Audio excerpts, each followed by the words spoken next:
দৃষ্টি দেব নিউ জার্সির দিকে। নিউ জার্সি অঙ্গরাজ্যের আটলান্টিক সিটিতে মহান বিজয় দিবস উপলক্ষে কার র্যালি হয়েছে। বেঙ্গল ক্লাবের উদ্যোগে এই কার র্যালিতে দেশপ্রেমে উদ্বুদ্ধ হয়ে সুব্রত প্রবাসী বাংলাদেশিরা অংশ নেন।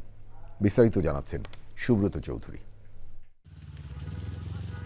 আমেরিকার বুকে লাল সবুজের পতাকা ওড়ানো আর ৭১-এর মহান মুক্তিযুদ্ধে বিজয়ের জয়গানে মুখর হতে নিউ জার্সিতে বর্ণাঢ্য এই কার র্যালির আয়োজন। স্বাধীনতা যুদ্ধে বীর শহীদদের আত্মত্যাগ ও ১৬ই ডিসেম্বরের বিজয়কে স্মরণ করেন প্রবাসী বাংলাদেশিরা। দেশের স্বাধীনতা সার্বভৌমত্বের প্রতি প্রবাসীদের অঙ্গীকার পুনর্ব্যক্ত করা ও প্রবাস প্রজন্মকে অনুপ্রাণিত করতেই এই র্যালি। সবাইকে বিজয় দিবসের শুভেচ্ছা। আটলান্টিক সিটিতে বেঙ্গল ক্লাবের উদ্যোগে আমাদের প্রথমবারের মতো অনুষ্ঠিত হচ্ছে কার র্যালি অনুষ্ঠান।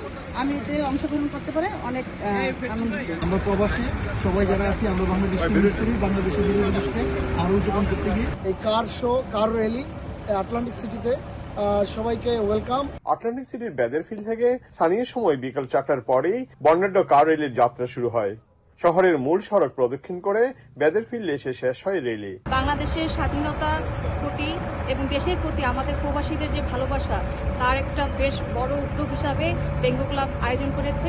এমন উদ্যোগ আমাদের বাংলাদেশের প্রতি ঐক্য এবং ভালোবাসা নিয়ে আসে। মহান বিজয় দিবস উপলক্ষে আটলান্টিক সিটি বেঙ্গল ক্লাবের উদ্যোগে আজকের এই বিজয় র্যালি এটা ইতিহাসের পাতায় লিখে থাকবে এবং সর্বস্তরের জনগণ এখানে অংশগ্রহণ করে।